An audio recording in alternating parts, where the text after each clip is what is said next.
আসসালামু আলাইকুম। রমজানের শুভেচ্ছা। আজ আমি তৈরি করব বেগুনি এবং মিঠে পিঠে তেলে ভেজে নেব। বেগুনি তৈরি করার জন্য প্রথমে আমি দুটো বেগুন নিয়েছি এবং বেগুনগুলোকে পাতলা পাতলা করে কেটে নিয়েছি। এবার আমি বেগুনগুলোকে ধুয়ে পরিষ্কার করে নিয়েছি। এরপর আমি বেগুনের সঙ্গে বেসন, মরিচ, পেঁয়াজ, হালকা লবণ, একটু জিরে বাটা দিয়ে ভালোভাবে মেখে নেব। মেখে বেগুনের গায়ে ভালোভাবে ভরিয়ে দিয়ে আমি কড়াইতে ছেড়ে দেব। যেহেতু আমি অল্প তেলে ভাজছি, এই জন্য আমি ভাজা কাঁটা দিয়ে বারবার তেলগুলোকে উপরে ছড়িয়ে ছিটিয়ে দিচ্ছি, যাতে বেগুনির গায়ে তেলটা ভালোভাবে লেগে যায়।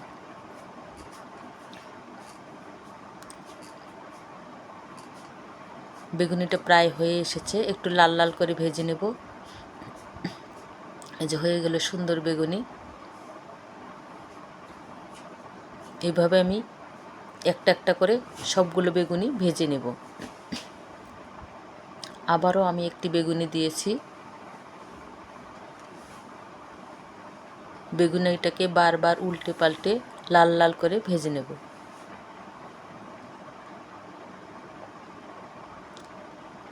এই বেগুনিটাও প্রায় হয়ে এসেছে। এবার আমি তেল ছেঁকে তুলে নেব। আমি ভাজা কাঁটা দিয়ে একটু ধরে রেখে তুলে নিচ্ছি। এরপর আমি মিঠে পিঠেগুলো ভেজে নেব। মিঠে পিঠেগুলোকে আমি মাঝখান থেকে কেটে নিয়েছি। এবার তেলে ছেড়ে দেব। আমি সব কয়েকটা মিঠে পিঠে একসঙ্গে ছেড়ে দেব, যাতে একেবারে সবগুলো ভাজা হয়ে যায়। এগুলো ভাজতে একটু সময় লাগবে।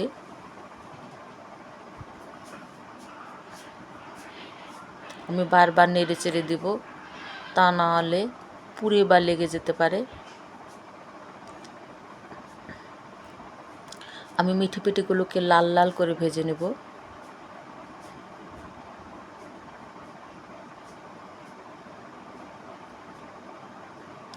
প্রায় হয়ে এসেছে। আমি চেষ্টা করছি একসঙ্গে বেশ কয়েকটা উঠানোর জন্য, কিন্তু শেষ অবধি একটাই উঠে গেল। এবার দুইটা অবশ্য উঠেছে। এবারও দুইটা উঠেছে। পিঠাগুলো ভাজা হয়ে গেছে। এই পিঠাগুলোকে শুটকি মাছ ভর্তা অথবা ধনেপাতা ভর্তা দিয়ে খেতে বেশ মজা লাগে। সকলকে আন্তরিক ধন্যবাদ আমার এই ভিডিওটি দেখার জন্য। শুভকামনা রইল সকলের জন্য।